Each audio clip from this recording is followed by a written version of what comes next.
She can't even see my hand going around above her. They have incredibly poor vision. They don't really have a sense of smell, and they can't really hear much of anything. So what can they do?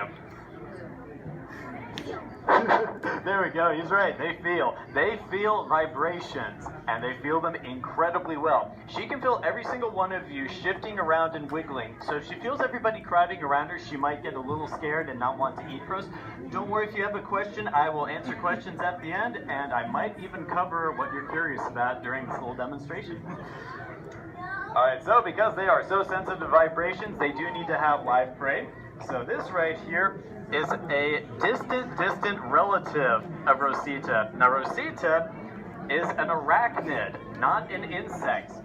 This whole exhibit should really be called the Arthropod Zoo because we have all sorts of arthropods. Arthropods is the giant group to which all of these insects, arachnids, crustaceans like crabs, our centipedes, millipedes, they all belong to this one single group.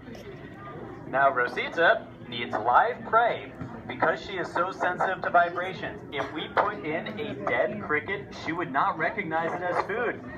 It has to be alive, it has to be moving around and wiggling, otherwise she just won't realize that there's a good meal nearby. Now, she is a spider, and spiders do spin webs, but her webbing is a little different than what you think of when you think of a spider web. Most of the spiders we think of make a big sticky net that bugs are going to fly into, get stuck in, and then the spider's going to come over and eat them. Her webbing has a different function.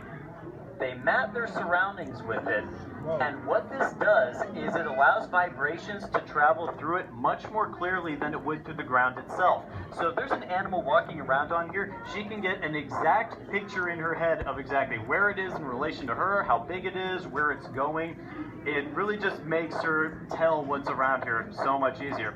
Alright, time to see if Rosita is hungry. There's never a guarantee that the tarantula is going to eat. Sometimes they are getting ready to shed their skins and they don't feel like eating when they do so. Other times they're just putting on bad attitudes and we have to deal with that. That's what happened on Thursday. Let me see, for those of you in the back who can't see too well, up here we have our live feed of the feed. So let's see what Rosita does for us today. It's very quick, so watch closely. Cricket almost jumped out there. Now, tarantulas are what are known as ambush predators, or as I like to call them, lazy hunters. They do not go around seeking their prey. They spend most of their time sitting in a burrow waiting for food to come to them. She is aware of this cricket, but right now it's a little outside of striking range. Tarantulas usually wait until their food is right next to them before they lunge, because they might not get a second chance. With us, they typically do, because we're going to be prodding food towards them. Come on. And for crickets, they always hug the wall. There we go. There's our little lunge. She actually put in more of a jump than I thought she would. Good Rosita.